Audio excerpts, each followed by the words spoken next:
Welcome back to the Ballroom Dance channel. If you're new here, my name is Sunny. I'm a professional ballroom dancer, and we meet here every day to talk about all things ballroom dance, ways to save money. I read viewers' questions and stories, and I share some of my own crazy stories I have seen over my 40 years in this industry. So today's topic, what motivates people to do pro competition? Number one, a sales pitch. So realistically, your pro probably makes the lion's share of their income from doing prom competition. So I often see them hard sell the students on doing that. Number two, dancing is physically an addiction, which means you're willing to spend a lot of money on it and a lot of time. And there are a ton of positive feedback loops that you get in doing that. But you know what? As I like to say, healthier than a crack habit. Okay, number three. Now, one of my greatest regrets when I was in the championship amateur ranks, my mom's friend competed pro-am. She was competing with her partner at a major comp where I was also competing in obviously my own division, but I got up early to watch her pro-am heats, and I knew how much she was spending per comp to dance with this guy.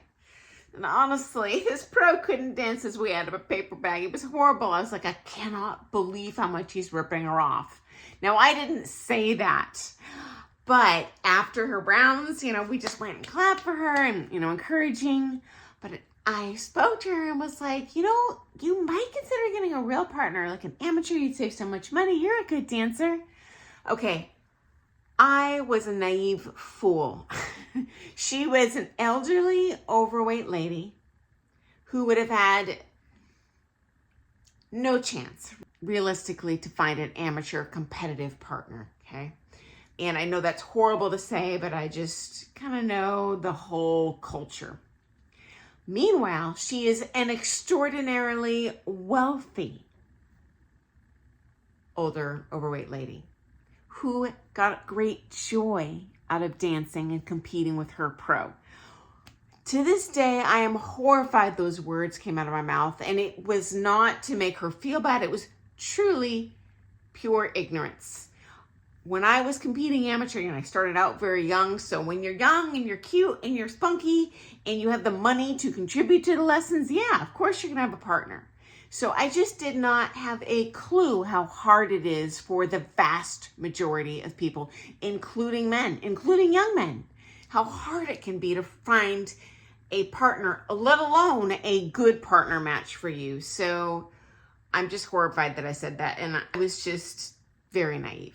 Okay, number four, dancing with that pro, let's have a reality check. It is going to look and feel a heck of a lot better than dancing with that amateur, especially a pro competitor. You get to spend that whole time with them. It's not like you have to pray at a social dance. Oh, I hope he asked me to do one dance. Like, no, you paid for his time. You're going to dance the whole time with him, and there is something to be said for that. That is a joyful, fun experience. And even if you do find that way less expensive and partner you get to dance with 10 times as much, truth be told, it's probably not going to feel as good as like a championship level pro. So I definitely see that as a motivation. Okay, next up. If they have a history of conflict with their dance partner, and specifically, I can think of two married couples I taught where the guy wanted to do prom with me because he was fighting too much with his wife when they competed together, and they, for whatever reason, didn't want to compete with other amateurs. That's fine. I understand that. When you compete prom, there's usually a much more professional definition. You're not worried about someone running off with your spouse. Usually. There are exceptions, but I've gone into that in other videos. So I absolutely get that, Okay, number six, it's similar to doing like pro golf. There is definitely a status to being out there with a good pro. Just calling it like it is. Are you going to have that same status if you're dancing, with another newcomer man or lady? No, but you know what? The judges have just as much joy and appreciation looking at you. They understand the hurdles you're going through. But yeah, sometimes there's a bit of hero worship going on. Okay, number 7. For me, me, I got a lot of students who approached me after a comp and just said, oh, I liked what I saw. I don't know if they meant that they liked that I was dancing well with my students, or my students was dancing well, or that I stayed in the room and talked to my students, or that they like my personality. Maybe I was smiling more than the other pros. I have no clue.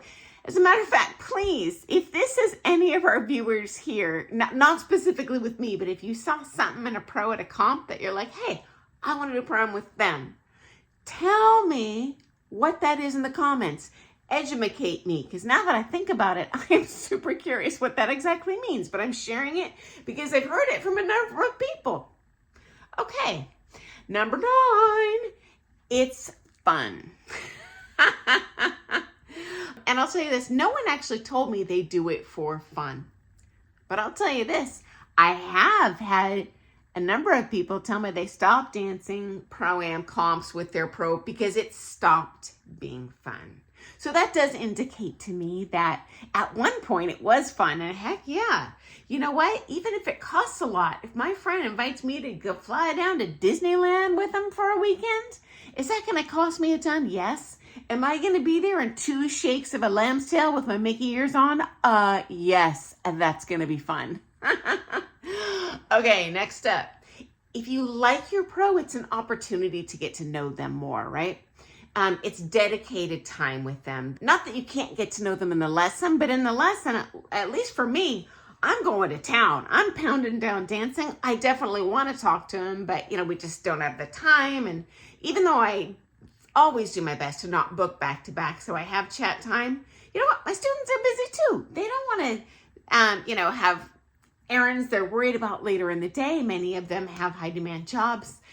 So anyway, that comp is a nice time to just get to know each other, more as friends. You obviously are always a client and teacher, student-teacher relationship, but that is kind of fun to get to know them. Okay, next up, we are friends with them. We admire them. We want to please our pro. So although I never wanted to do prom, when I was an amateur, I was like, why are people doing this? They're wasting their money. They should be dancing amateur. But I had a great amateur partner. If my pro would have said, I want you to do prom with me, please do prom with me. You know what? If I could have scrounged together the money, truth be told, I would have been out there with them because I would want to please that person. That's my teacher.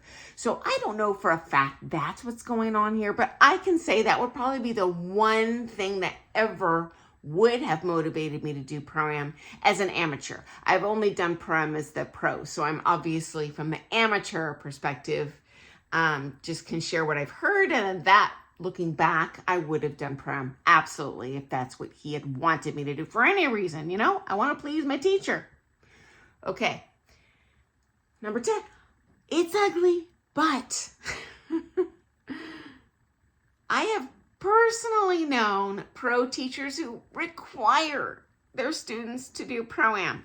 I will not teach you unless you do 6 pro-am comps a year, and they will be this comp, this comp, this comp, etc. And if you really want to take with that pro, maybe it's a great teacher for you. You like their personality, you like the way they dance. Maybe they're the only person in town teaching, American rhythm or something you really uniquely want to do. You want to get this, you got to pay that. So I dislike that at all. But honestly, guys, I've personally seen it twice in 2 pros that very explicitly required all their students to do prom, or I'm not going to teach you. So I dislike it, ugly, but I've seen it. Okay, finally, I had a student say to me, Sunny, I want to live the dream, but I don't want to put in the work. And you know what? This particular person was retired. They were very wealthy. They had other interests. And they had the expendable income to get to, as he said, live the dream and dance a lot better. And particularly when you're talking about your amateurs with a little more disposable income, yeah, their time is money, whether they're wealthy because they have a very high demand job. And we saw that in Leone on Dancing Queens, that reality show on Bravo. And maybe they're retired and they don't have a high demand career, but you know what? They got 10 other hobbies and they want a vacation and they got a summer home. And hey, for them, their time is very valuable too. So in those cases, it definitely not only is, oh, I understand that, but I'd probably do the same thing. Okay, guys, so I look forward to seeing you first thing tomorrow morning for some more things ballroom dance. Thank you so very much to those of you who give me a thumbs up when you see my video. I get so excited. I'm not monetized here, and I just share stuff that I hope you'll find helpful or interesting or maybe entertaining sometimes, depending on what I'm talking about. Okay, I'll see you first thing tomorrow morning for some more things ballroom dance, guys. Happy dancing. Bye.